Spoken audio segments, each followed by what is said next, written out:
Vamos a abrir el Evangelio de Lucas, capítulo 15. Vamos a trabajar con el capítulo 15 para hablar, y es el título de la predicación de hoy, la revelación de un Padre extraordinario.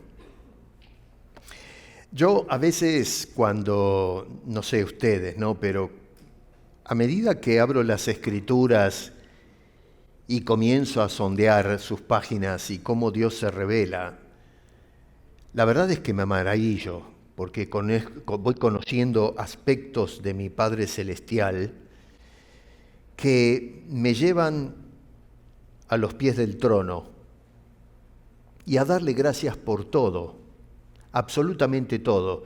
Usualmente la gente le da gracias a Dios por las buenas cosas, ¿no? Los buenos momentos, las bendiciones, y está muy bien. Pero a veces Dios permite que se filtren cosas que a veces no nos caen tan bien como una buena bendición. Los problemas, las enfermedades, malas noticias y otras cosas que están en los planes de Dios. Y de alguna manera utiliza esas cosas para poder reenfocar nuestra mirada en el Señor. Así que cada vez que voy observando lo que la Escritura tiene que decirnos acerca del Padre, en este día tan especial, hoy es el Día del Padre, y nos acordamos por lo menos una vez al año. Mi padre ya está en la presencia del Señor. Me toca a mí, mis hijas ya me hablaron temprano. Es algo muy lindo el gesto. Con las mamás es todos los días, es el Día de la Madre, ¿no? Pero, en fin. Nosotros estamos acá en el capítulo 15 y me voy a enfocar en lo que hoy conocemos como la parábola del Hijo Pródigo. Aunque hoy le voy a dar un poco de corrección a eso del Hijo Pródigo, y ya van a ver por qué. Es el título que le han dado, históricamente la conocemos como la parábola del Hijo Pródigo, pero en realidad vamos a ver que no es la parábola del Hijo Pródigo, ¿no? Exegéticamente hablando. Estamos frente a una de las parábolas que pienso yo es de las más conocidas para el pueblo cristiano. Y quizá una de las parábolas de la cual más se ha predicado. No digo que sea la que más se presentó desde los púlpitos, pero es una de esas que se han escogido para dejarnos enseñanzas prácticas a tanto creyentes como no creyentes. Para poder nosotros entender el propósito del por qué el Señor presentó esta junto a otras dos, porque es una cadena de 3 parábolas, que en realidad hay que estudiarlas en conjunto. El tiempo no lo permite ahora porque nos quedaríamos un buen rato, pero por lo menos nos enfocamos en una. Pero tenemos que observar cuáles son las circunstancias que llevaron al apóstol San Pablo a presentar estas 3 palabras que incluyen lo que conocemos como la del Hijo Pródigo. Y la citación se da en los versos 1 y 2 del capítulo 15. Fíjense, estamos en Lucas. Verso 1 dice: se acercaban a Jesús todos los publicanos y pecadores para oírle. Atención con eso que dice al final, para oírle. En la actualidad tenemos un ejército de personas que, por ejemplo, hoy se están congregando según el uso horario de cada lugar o cada continente. Y yo me pregunto, ¿la gente va a la iglesia para qué? Y muchos dirán, bueno, para oír. ¿Pero oír qué? Otros dicen la palabra de Dios. ¿Pero qué de la palabra de Dios? Acá tenemos gente que eran marginados por el sector religioso, gente descartada, despreciados, gente odiada por los escribas, los fariseos y todo lo que formaba la curia en aquel entonces. Y gente que a lo mejor estaba ya harta de escucharlos a ellos hablar de su moralismo elevado, que no tenían chances de entrar al pueblo de Dios porque eran pecadores, Quizás escuchar a los filósofos que andaban dando vuelta enseñando sus cosas y prometiendo un montón de, no sé, de ideas que realmente no ayudaban para nada. Quizá los gobernantes, Roma en ese entonces había absorbido todo el asunto del poder, se había extendido y bueno, se hacían respetar a punta de lanza y de garrote. El que no se sometía le daban una paliza o lo tiraban en un calabozo. Así que la gente estaba acostumbrada a oír muchas cosas, pero entonces ahora vienen a Jesucristo para oír qué es lo que tiene que decir. Yo estaba pensando en esta semana que, no sé, el lío en que estamos envueltos en este mundo es una cosa de locos. Esta semana estaba escuchando que se abrió el estrecho de Hormuz, donde empezaron a circular los barcos y ahora lo cerraron de nuevo. Esto es una tomada de pelo en el mundo, ya no se puede confiar en nada. Se dice una noticia, después se dice otra. En fin, vivimos en un mundo loco, donde mucha gente habla y mucha gente oye. Pero ¿qué es lo que estamos oyendo? Qué lindo sería que la gente empiece a acercarse a Jesús para oírle. No oír los que hablan de Jesús, no, a oír a Jesús que habla a través de las Escrituras. Porque mucha gente se sube en los púlpitos a hablar y hablan hasta por los codos y hablan a veces muy bien, con mensajes muy bien orquestados o elaborados. Pero ¿saben una cosa? El mundo está cansado de escuchar hablar hombres. Lo que necesitamos tú y yo y todos los de afuera es oír más a Cristo, de acercarnos para ver qué es lo que tiene que decir el Señor. Porque ya hemos escuchado bastante predicación y discursos de los hombres que realmente nos han llevado a la condición en que está el mundo y la iglesia en general. Así que esta gente dice que se acercaban para oírle a Jesús. ¿Qué buscas oír en esta mañana? ¿Me quieres decir? Voy a escuchar al pastor Piesco. Bueno, estás haciendo mal. Estás haciendo mal. Nosotros debemos venir para escuchar lo que tiene que decirnos Dios a través de su revelación, no escuchar a un mortal igual que ustedes. La otra cosa es, en el verso 2, que se habla de otros que también venían a escuchar, pero también a criticar.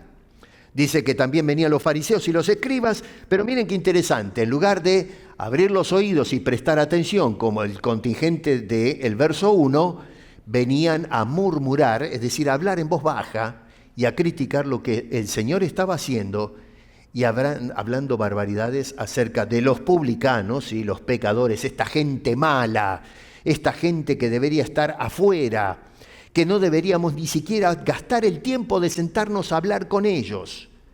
A esa gente criticaban en esta circunstancia, los pecadores que se acercan a oír a Jesús. Qué cuadro lamentable que es esto, porque acá tenemos los religiosos, a quien Dios les había confiado la administración de las cosas espirituales y que eran los que tenían que, en fin, abrir las puertas para que la gente venga a oír no lo que tienen que decir, sino lo que tiene que decir Dios en su palabra. Y en lugar de eso lo que hacían era hablar y despotricar contra esta gente que con sinceridad venían a escuchar. Qué triste que hoy muchas veces la iglesia se convirtió en eso. Una iglesia que se sienta para marcar o apuntar todas las basuras y todo lo que hay en este mundo y nos olvidamos de recibir a la gente para escuchar el Evangelio. Bueno, ese es el cuadro.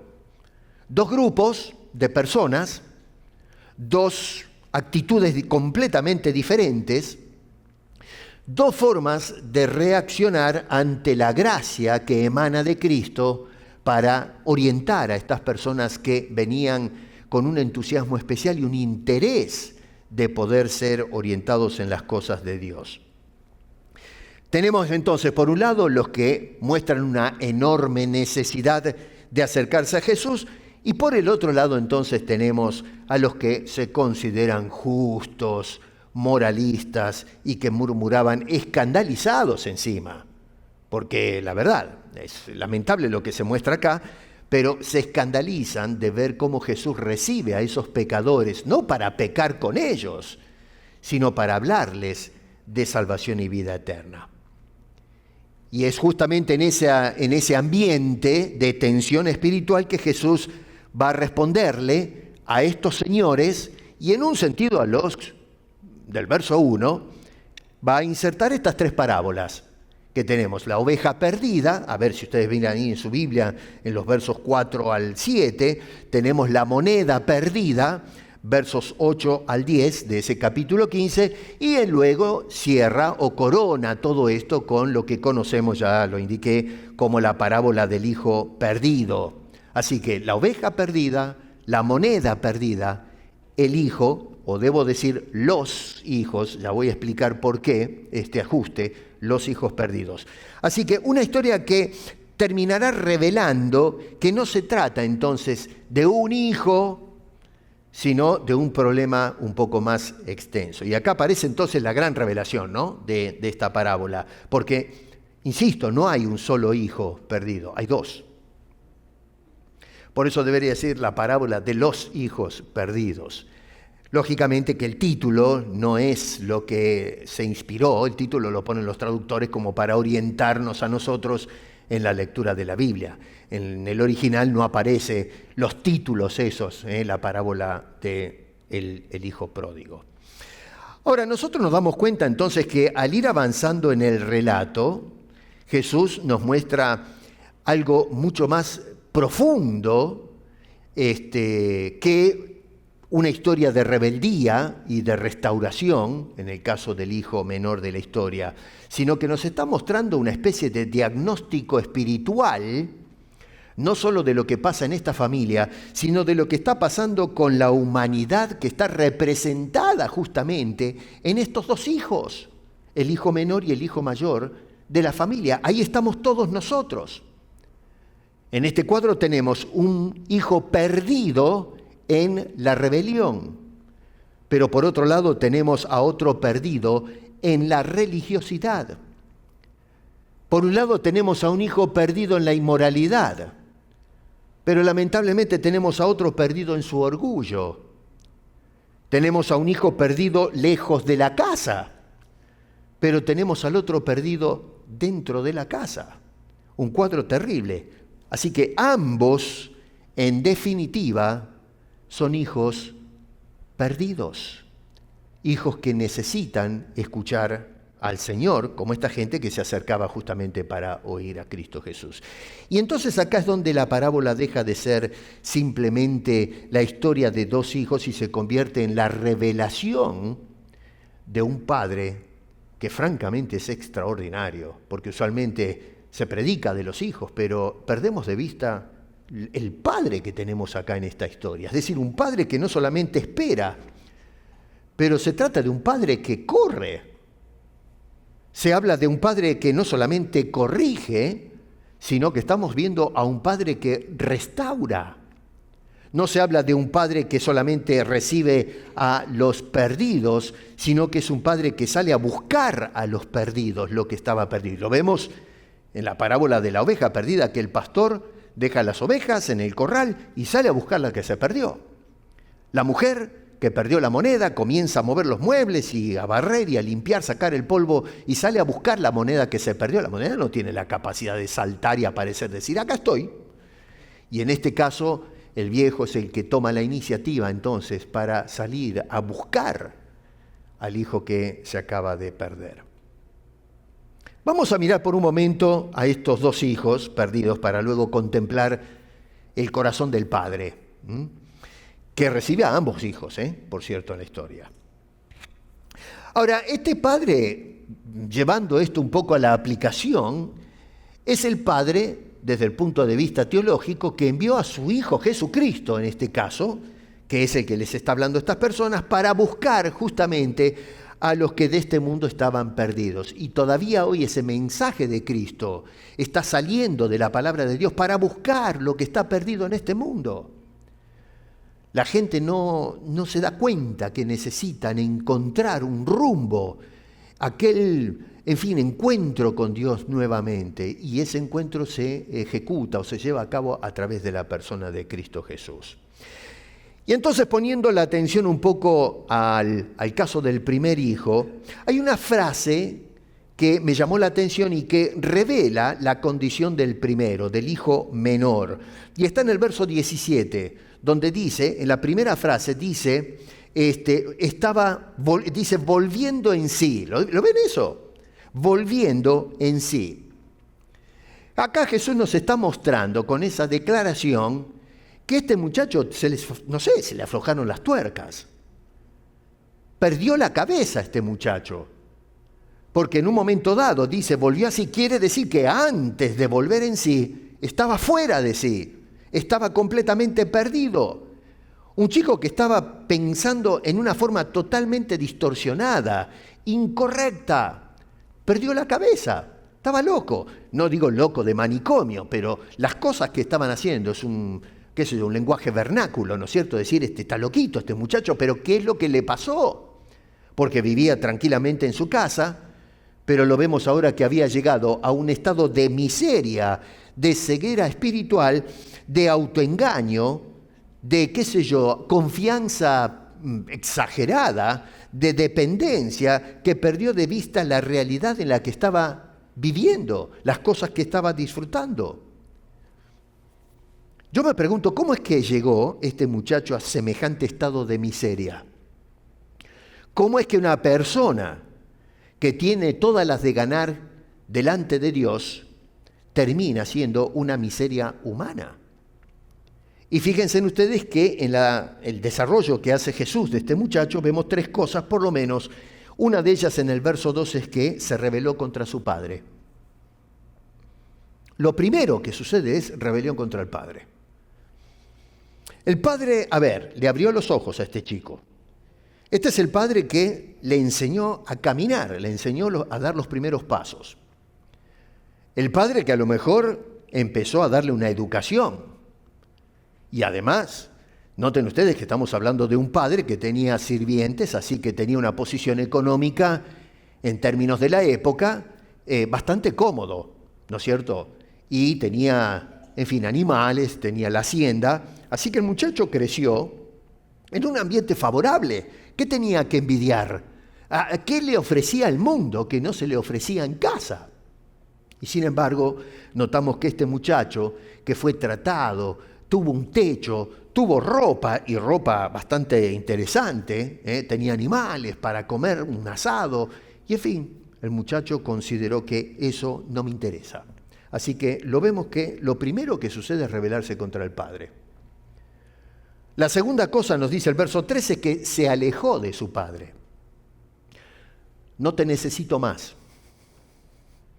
Me tienes harto. Tú y tus reglas, la casa acá, me siento un esclavo. Ahí afuera está todo el mundo y me has reducido el mundo a la vida familiar, la vida en casa, atendiendo las cosas propias de todos los días. En cambio, ahí me está invitando un mundo lleno de aventuras, de experiencias, de poder expandir mi conocimiento. ¿Y qué estoy haciendo acá? ¿Sabes, padre? No te aguanto más. No quiero saber nada con la casa, no quiero saber nada con mi hermano. Yo me quiero mandar a mudar. A lo menos eso es la diagnosis que podemos sacar cuando lo encara el padre. Dice en el versículo 12, dice, y el menor de ellos dijo a su padre, padre, dame la parte de los bienes que me corresponde, y le repartió los bienes. No te necesito más. Sí, tal vez me criaste toda la vida, pero ya está, ahora quiero hacer la mía. No te necesito más. Así que se rebeló contra el padre, se alejó de su padre. Dice, no muchos días después, juntándolo todo, el hijo menor se fue lejos a una provincia apartada. Cuanto más lejos, mejor. Y número 3, se arruinó sin su padre. Verso 14 al 16, terminó gastándose todo. Los amigotes que se juntaron, no porque lo apreciaban, sino porque salían los billetes, tomaban gratis, una tremenda parranda. Y claro, cuando se acabaron los fondos, los hijos, cada uno agarró para su lado, porque terminó en un chiquero. Y no hubo ninguno de los amigos de decir, che, oíme, mirá, venite para casa. Si en casa donde come uno comen dos y donde comen dos comen tres. No, te fuiste al hoyo, arreglate como puedas. Y ahí lo dejaron completamente solo. Y terminar un judío en un chiquero era lo peor. Así que tenían más dignidad y estaban en mejores condiciones los chanchos, ¿no? Le decimos los puercos, que este hombre, que siendo humano, estaba luchándose con los cerdos para ver si le robaba un pedazo de choclo, ¿no? Las algarrobas, para ver si comía algo. Y usted trate de sacarle la comida a un chancho a ver qué le pasa, ¿eh?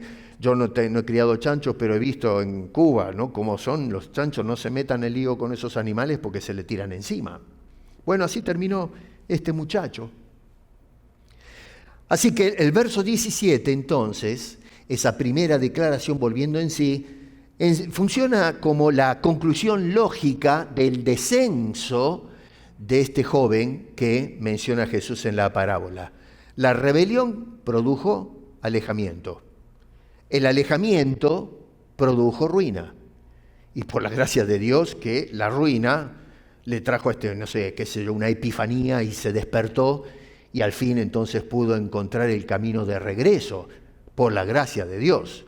Porque si no iba a terminar ahí, si no la mataban los chanchos, se moría de hambre o vaya a saber qué peste le agarraba a este joven, ¿no es cierto? Así que hasta ahí normalmente nos resulta fácil identificar al hijo menor, debo decir, de la historia, pero resulta que la parábola aún continúa, no termina en el chiquero o con el hijo volviendo a casa. Hay otro hijo en la historia, que a menudo lo dejamos afuera, pero Jesús lo incluyó a propósito. Y ese hijo representaba justamente la gente del verso 2. Los moralistas, los que se quedaron en casa y estaban despotricando con los otros que estaban afuera. Y entonces ahora Jesús apunta a ellos. ¿Y qué se nos dice del hijo mayor? A ver, lo primero que notamos en líneas generales como para avanzar es que deshonró a su padre. Verso 28 dice, se enojó y no quería entrar. Volvió el hijo mayor, después lea bien la historia a ustedes en casa, los demás ya la conocen.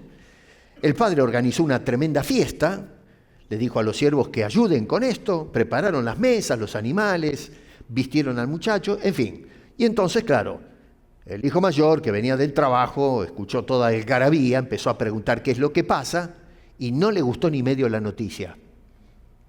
Y dice que se enojó con el padre. Y no solamente eso, pero cuando el padre le decía, pero ven adentro a celebrar, no quería entrar. Así que el hijo menor, un desobediente del padre, pero ahora el hijo mayor también está deshonrando al padre, no le hace caso. Y no solamente eso, pero en el verso 30 habla de una manera déspota, despreciable, diciendo, tu hijo. Eso habla de qué poca apreciación tenía de su hermano y de la actitud del padre de recibir al hijo. Tu hijo. ¿Se dan cuenta el lenguaje fuerte que está utilizando este muchacho? Así que acá el deshonor no es abierto como el hijo menor, que, en fin, le pidió descaradamente la herencia aun cuando todavía no se había muerto el viejo, ¿no? Un cara dura.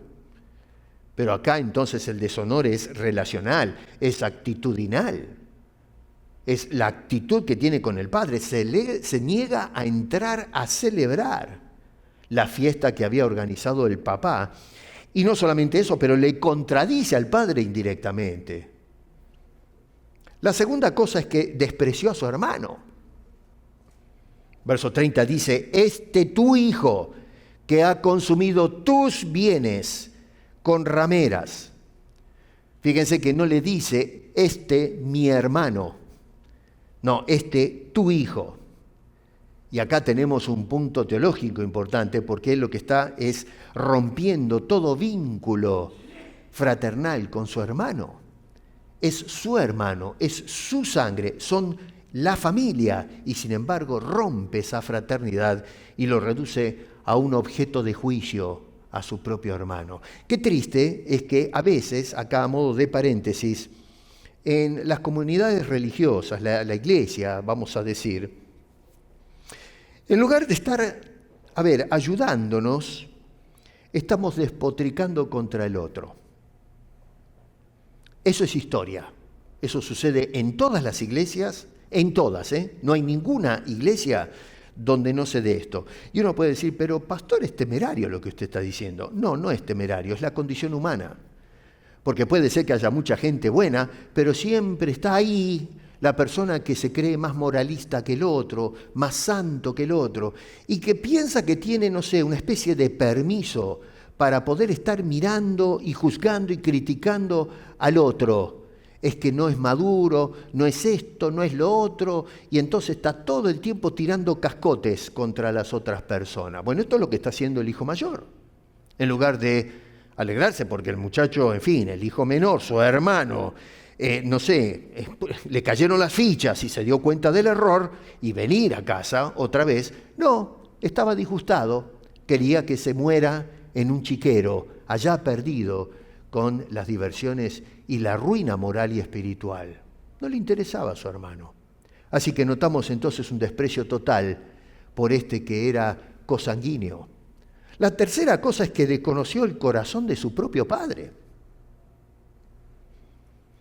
Dice el verso 29, hace tantos años que te sirvo. Cuando él está diciendo te sirvo, él interpreta el trato del padre con el hijo como una especie de esclavo. A ver, él está viviendo en la casa y disfruta de todos los beneficios. La casa que el hombre construyó y todos los bienes que el padre proveyó a este chico. Y él se considera como un siervo. Es una cosa muy rara esta, ¿eh? Y no siervo en el buen sentido de la palabra, todos nosotros somos siervos de Cristo. Pero en este caso lo hace en una forma despectiva. La verdad es que no me has tratado como un hijo, me has tenido como un siervo.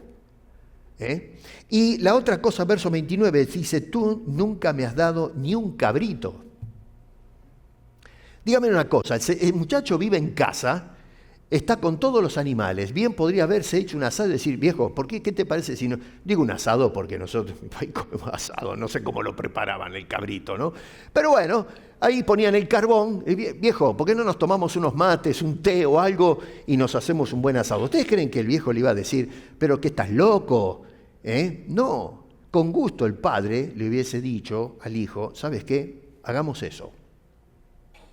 Tantos años que te sirvo y ni un cabrito me has dado. Y resulta que tenía todo el rebaño a su disposición. El padre le dice en el verso 31, hijo, tú siempre estás conmigo y todas mis cosas son tuyas. No necesitaba el permiso. Todo lo que yo tengo es tuyo. Qué cosa más hermosa. ¿Cómo es posible que este pedazo de bruto no se diera cuenta de la clase de padre que tenía en casa? Que por tantos años, el hijo mayor, que vio cómo lo trató el padre, que le dio todos los bienes. ¿No se da cuenta cómo lo trató el viejo? Y ahora lo rebaja al padre de esta manera. Desconocía, a pesar de tantos años, desconocía el corazón del padre que lo había traído al mundo. O sea que él estaba también fuera de sí como el hijo menor. Y a mí me llama la atención porque muchas veces miramos al hijo menor diciendo, dame a mí toda la herencia, los bienes. Pero cuando miramos en el versículo, ¿dónde estoy acá? Versículo 12, noten que la repartición está en plural. O sea que los bienes se los repartió a los dos hijos. Por eso digo, a veces nos enfocamos en el hijo menor, pero los bienes, la herencia, se la dio a los dos, no al hijo menor. Me pregunto, ¿qué hizo el hijo mayor con la herencia? ¿No es eso una evidencia de que el padre tiene un corazón digno cuando le dijo al hijo menor, mira, toma, ahí va? Le contó los billetes, pero entonces le dijo al hijo mayor, tú también ven. Y fue equitativo. Si le doy a este, le doy al otro. Pero digo, ¿no podemos ver el corazón de este padre? Que no tenía la obligación de darle, porque estaba vivo todavía. Algunos dicen, no, pero en la cultura hebrea a veces se daban las herencias antes de que el padre muera. Pero bueno, eso es predisposición del padre, no una obligación legal. El padre, si quería, decidía darle. Sí, era la costumbre, pero la prerrogativa es del padre, no del hijo. Es lo mismo que nosotros agarremos a nuestros padres y le digamos cuando están vivos todavía, y lo agarramos del cuello y le decimos, me vas a dar la parte de la herencia que me corresponde. Hoy legalmente nos meten una patada, eso no se puede hacer. Pero bueno, fíjense a qué nivel descendieron estos dos muchachos. Una cosa increíble lo que se ve en este cuadro. Así que el choque que tenemos acá es que el hijo cree que el padre es injusto, que el padre es injusto con el hijo menor hasta cierto punto, es decir, no haberle dado una buena zarandeada, pero es injusto también porque no actúa de una manera como él pensaba que tenía que actuar el padre. Cuando el padre le dice que el hijo mayor y el hijo menor también han vivido en la abundancia, que todo lo que tiene el padre es también del hijo. En definitiva, tenemos que el hijo menor se rebeló contra el padre. La diagnosis que sacamos de esto. Se alejó del padre y la tercera cosa es que se arruinó sin el padre. Y déjame decirte una cosa, a ti te va a pasar lo mismo.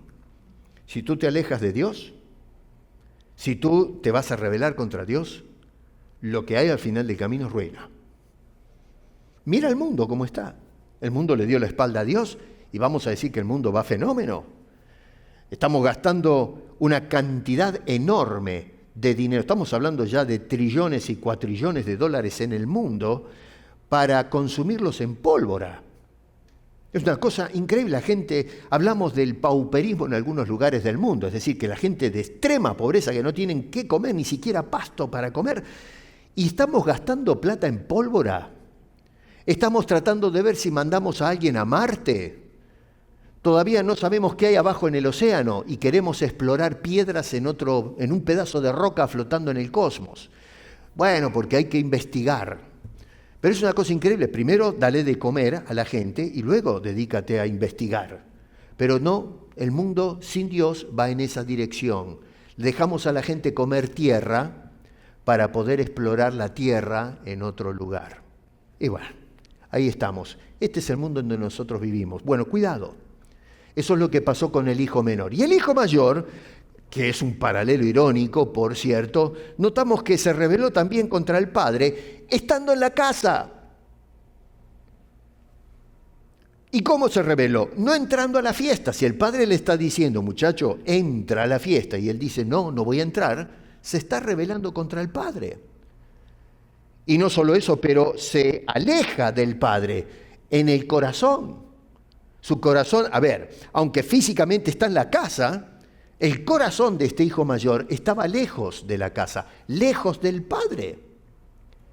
Y lógicamente se arruinó en su propio orgullo religioso, porque él cree estar bien, pero estaba fuera de la comunión con el padre, la comunión correcta, y por supuesto la comunión con su hermano menor. El hermano mayor debía cuidar a su hermano menor. ¿Se acuerdan de la historia de Caín y Abel? Parece mentira que el hermano mayor, en lugar de cuidar y estar orgulloso del hermano menor que traía ofrendas y adoraba a Dios, estaba envidioso y agarró y le metió un garrotazo en el medio del campo con una piedra, qué sé yo, y lo dejó muerto a su hermano menor. ¿Qué tal? Pedazo de nene, el que tenía esa familia. O sea que el hijo menor fue un rebelde evidente. El hijo mayor, en cambio, fue un rebelde religioso. Tal vez no tan evidente como el primero, pero sin embargo lo era. Sin embargo, ambos siguieron el mismo camino, que fue alejamiento del Padre. Y acá es donde la historia, pienso yo, puede estar mostrándonos algo. Si es que nosotros podemos estar lejos del Padre en un lugar o en un país lejano, pero también podemos estar lejos del Padre estando en casa. La gente que decide no congregarse, no ir a la iglesia, vivir su vida a su antojo, ¿no es cierto?, disfrutando la vida, están lejos de Dios. Pero ojo, mucha gente en la iglesia, es decir, en el edificio, en el culto, también pueden, y los hay, que están lejos de Dios. Esto pasó en Israel, en Isaías capítulo 1, una etapa muy difícil espiritualmente en la nación, donde el pueblo traía ofrendas en cantidad. En el capítulo 1 Dios le dice que ya estoy harto de vuestros sacrificios y la multitud de vuestras ofrendas, de los animales engordados, traían lo mejor. Uno veía todas esas ofrendas y decía, esta gente realmente está consagrada.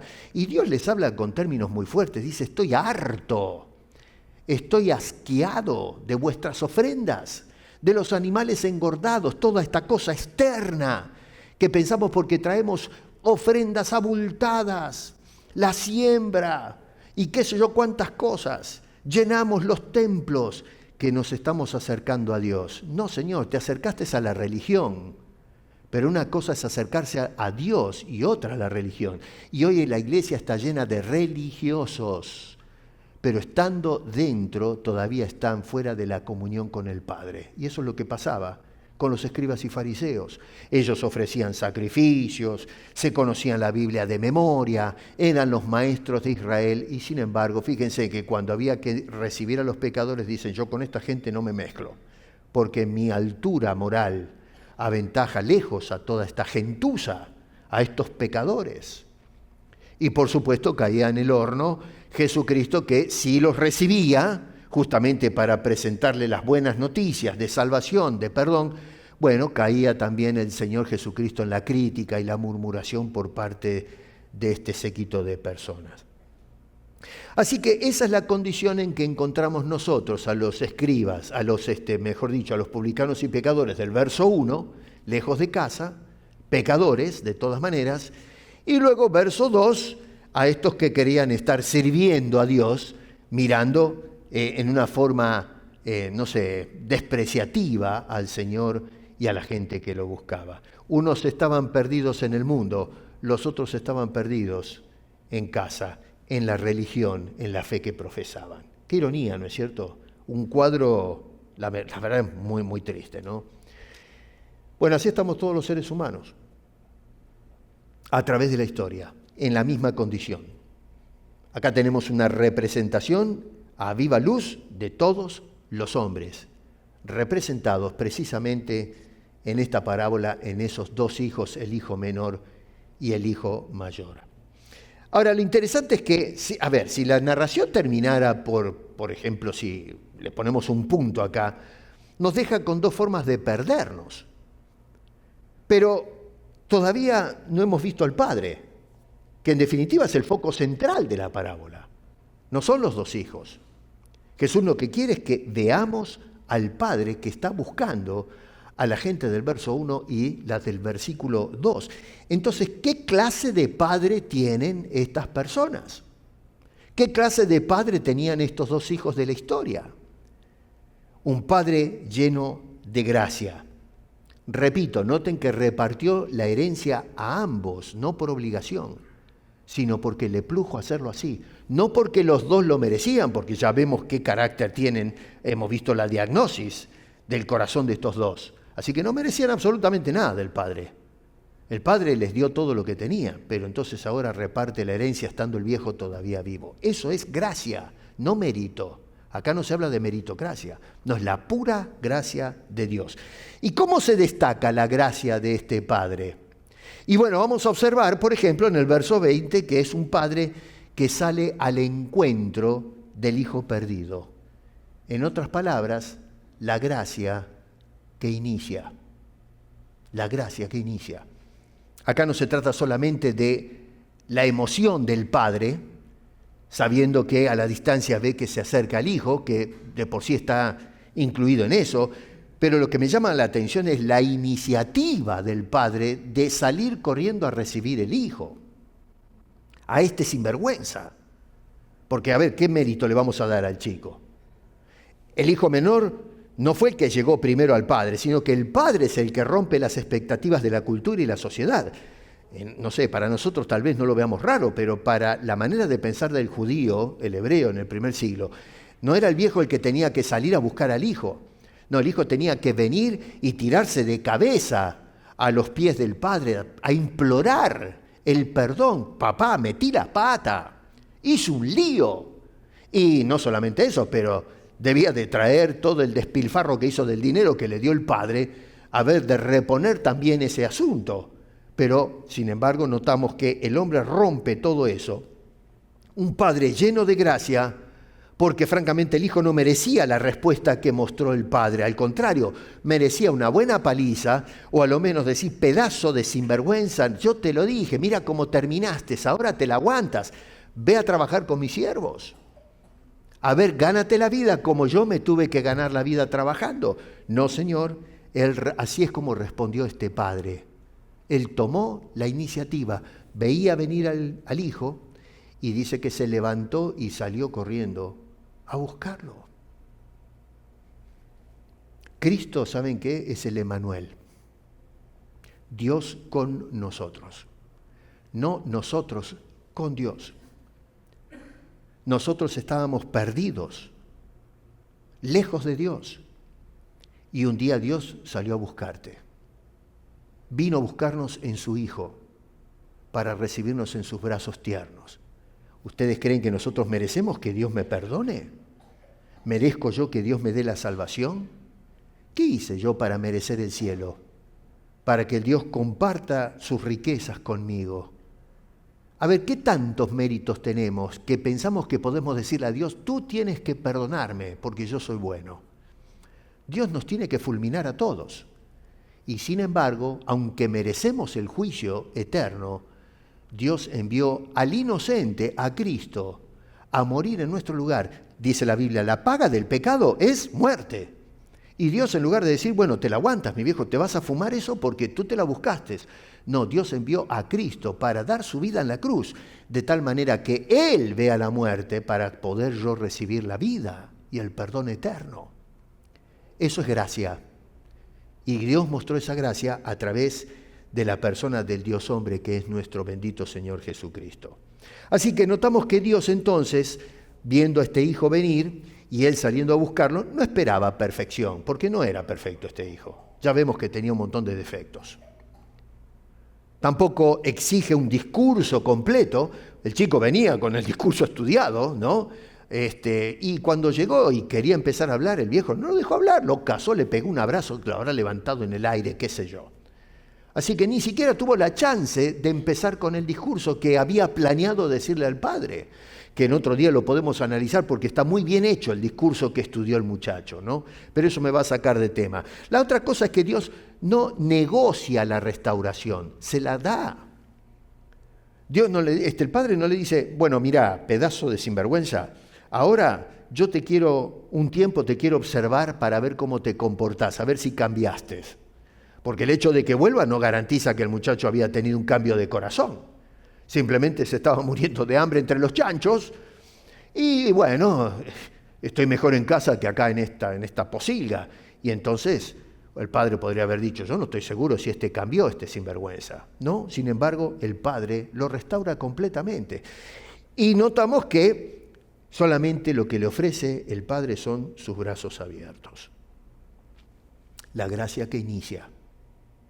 La segunda cosa que notamos es que estamos frente a un padre que afirma la identidad antes que la culpa, es decir, la gracia que restaura.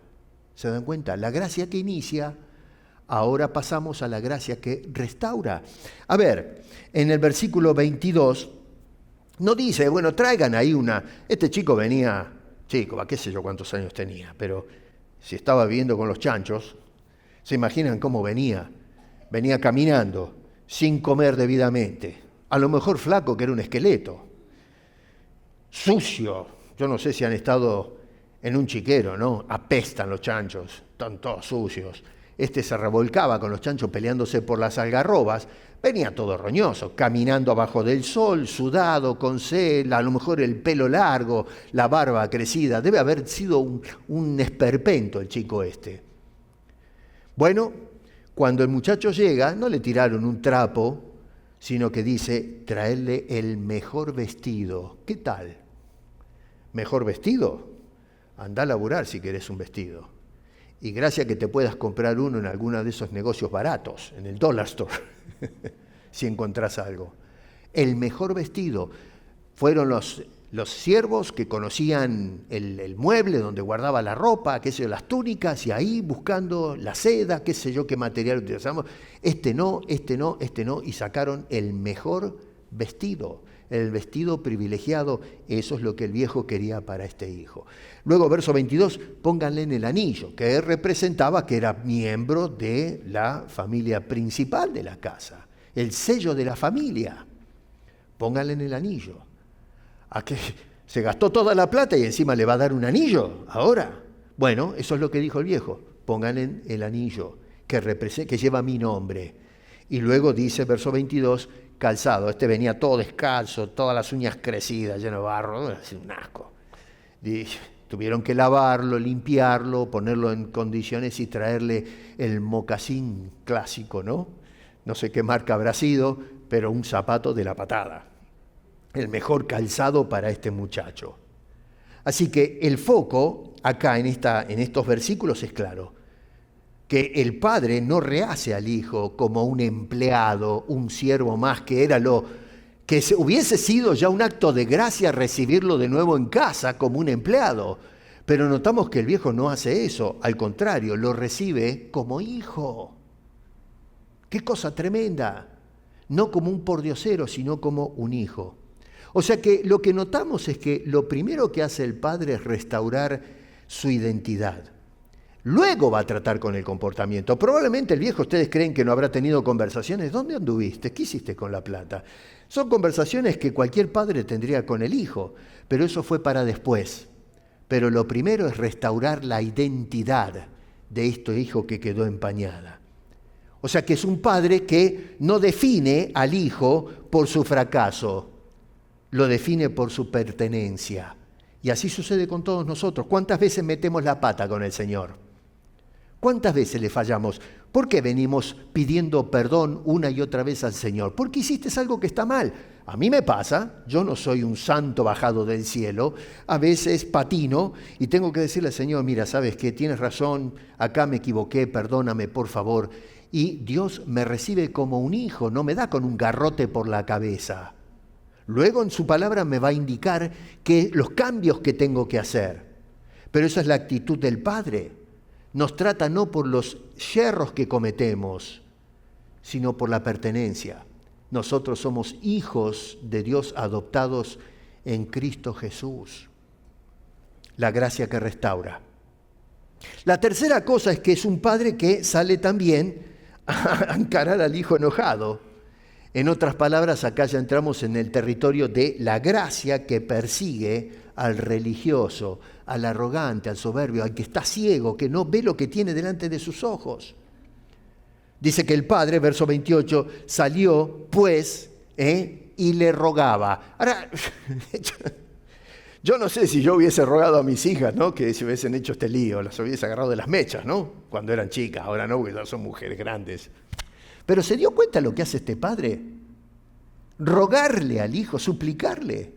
Pero muchacho, no hagas eso, no te pongas testarudo. A ver, con el hijo menor el padre corre y con el hijo mayor suplica. ¿Pero de qué fibra estaba hecha este hombre? Era un caso serio.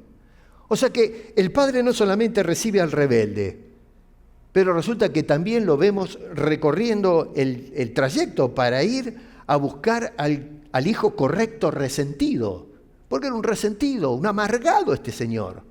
Y sin embargo vemos que el padre sale a buscar también a ese hijo, no al primero, sino también al segundo. Es un padre que no solo restaura al que está lejos, sino que también persigue al que está cerca, pero con un corazón fuera, un corazón lejos, desconectado de lo que era la casa. Entonces acá vemos cómo Lucas nos va llevando, al haber rescatado estas palabras o estas enseñanzas de Jesús, al clímax teológico del capítulo 15 del Evangelio. Y es que la gracia de Dios, hermano querido, no solamente perdona pecados evidentes, pero vemos que también confronta la justicia sin amor, que cuando nosotros, en fin, decimos, este es un pecador, está perdido, y lo hacemos en base a lo que dice la Escritura, tengo razón, pero lo hacemos sin amor. Es decir, de mostrar que la persona está en pecado, pero decirle, pero sabes una cosa, Dios perdona, Dios salva. El judío lo que hacía era tirar cascotes, ladrillos, mosaicos, le partían la cabeza a la gente. Aléjate de mí, leproso espiritual, mugriento, roñoso, sarnoso. No había ningún tipo de gesto de amor por esas personas que, como ven, estaban buscando oír lo que Dios tenía para ofrecer. Y sin embargo, esta gente le cerraba las puertas a estas personas. Así que es un padre que no solamente restaura al que se fue lejos, sino también a esa persona que tiene un corazón de piedra, como el hermano mayor. Así que el hijo menor nos muestra que este padre nunca abandona al que se rompe. Puede ser que hoy estés roto, que tus pecados te hayan dañado, que hayan perturbado tu tranquilidad, tu relación con Dios. Bueno, ¿sabes una cosa? Dios sale a recibirte, si le buscamos sinceramente. Y el hijo mayor nos muestra que este padre no abandona al que se endurece. Dios usa el mazo para ablandarte, porque Dios tiene interés en salvar a ambos. Y Jesús nos está mostrando acá que este es el Padre que tú y yo y todos nosotros y este mundo necesita hoy. No un Padre con el ceño fruncido, con una bronca le sale fuego por las orejas y por la nariz, listo para reventar. Un Padre odioso, vengativo. Hay un famoso biólogo en Gran Bretaña que escribió un libro que ya se los he mencionado en otras ocasiones, que describe al Dios del Antiguo Testamento como un Dios vengativo, odioso, malo. Y lo que hace es una descripción blasfema de Dios, porque ese no es el Dios que se manifiesta a nosotros. Y la evidencia más grande de eso lo tenemos en la cruz, que Dios envió a Cristo, a su propio Hijo unigénito, a morir en tu lugar, cuando tú y yo merecíamos morir en esa cruz. Y sin embargo envió a Cristo a purgar nuestros pecados en esa cruz. Así que Jesús nos está mostrando el Padre que todos nosotros necesitamos. En las dos primeras parábolas, la oveja y la moneda se encontraron. Pero lo interesante es que en la tercera parábola, el primero sí fue encontrado, pero el hijo mayor no tenemos idea qué fue lo que pasó. ¿Se le acabó la tinta a Lucas? ¿Y no nos contó? ¿O se quedó sin saliva Jesús cuando estaba contando esto? No, el Señor lo dejó en suspenso a propósito. Lo que hizo fue ya saben las cosas como son, ahora, ¿qué es lo que vas a hacer? Lo deja en suspenso. Ya digo, la oveja se encontró, la moneda se encontró, ¿y el hijo mayor qué pasó? El hijo menor se encontró, pero ¿y el otro qué pasó? Nada.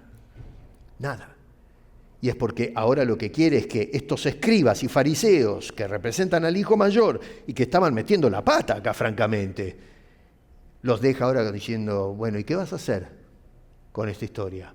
¿Vas a entrar? ¿Vas a responder? ¿Y nosotros qué? ¿Con cuál de los dos hijos te identificas? Los que me escuchan allá en la cámara. La misma pregunta, ¿con cuál de estos dos hijos de la historia te identificas? Porque la historia quedó abierta no solamente para esta gente, pero quedó abierta también para todos los que hoy estudiamos esta parábola, para los oyentes. A lo mejor has vivido lejos de Dios, en el pecado, haciendo de las tuyas. Quizás hoy estás escuchando porque estás como este hijo menor diciendo, se terminó, yo me doy cuenta que acá no gano nada, y estás viniendo otra vez a buscar al Padre. Bueno, el Padre está saliendo para recibirte con brazos abiertos.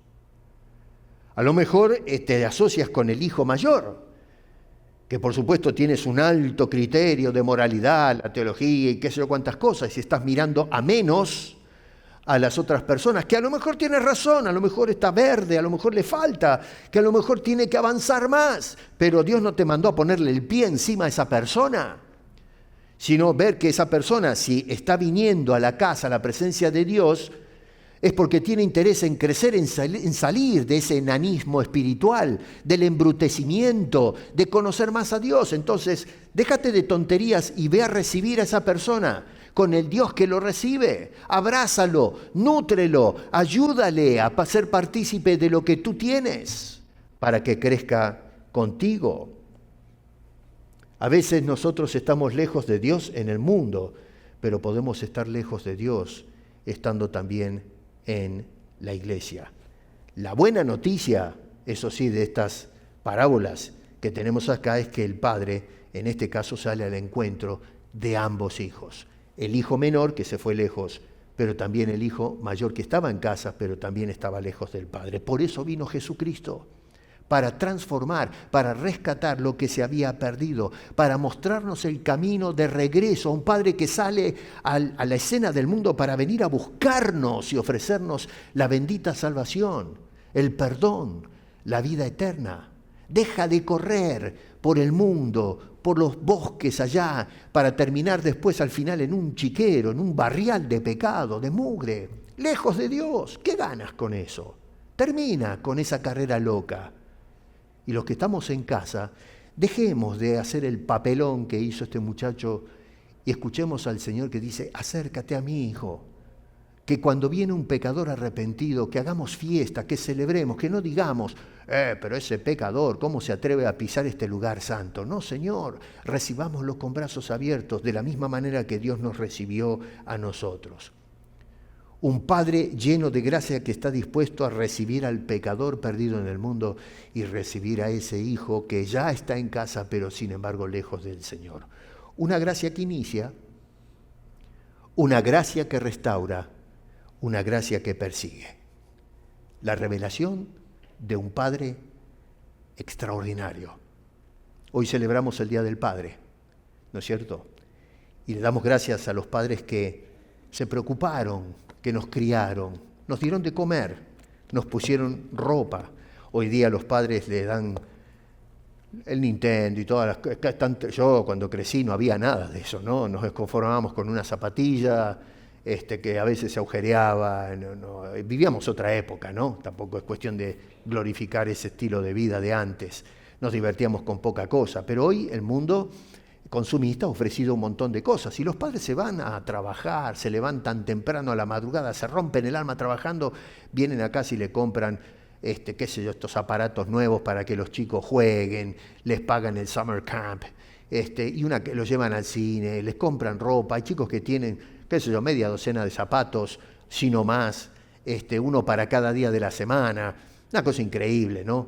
Padres que trabajan, que se esfuerzan, que le dan la educación a los hijos. Hay que darle las gracias por ese sacrificio.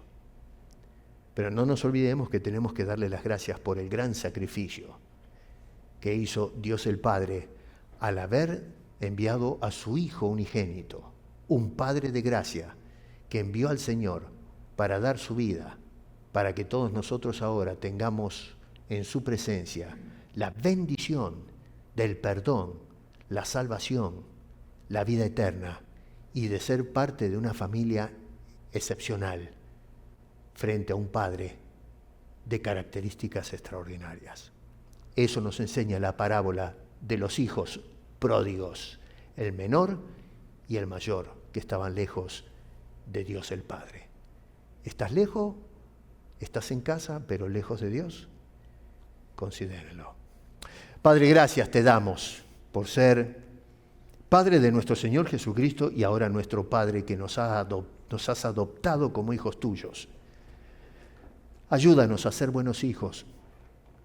Que a través de tu Espíritu Santo, Señor, corrijas nuestros errores, cierres las grietas, que por favor aceites la máquina espiritual en nuestras vidas, que podamos funcionar en orden, que podamos honrarte como hijos, que podamos exaltar tu nombre y decirle al mundo, mira qué clase de padre tengo, para que otros tengan la envidia santa y decir, yo también quiero ser hijo de ese Padre. Y que a través del Evangelio, la buena noticia, la invitación en Cristo Jesús, podamos tener acceso a ese Padre extraordinario que en un sentido representó Jesús a través de esta parábola que hoy conocemos como la del Hijo Pródigo. Gracias por venir a buscarnos. Gracias por ser nuestro verdadero Padre. Y esas gracias las elevamos en el nombre precioso de Cristo Jesús. Amén.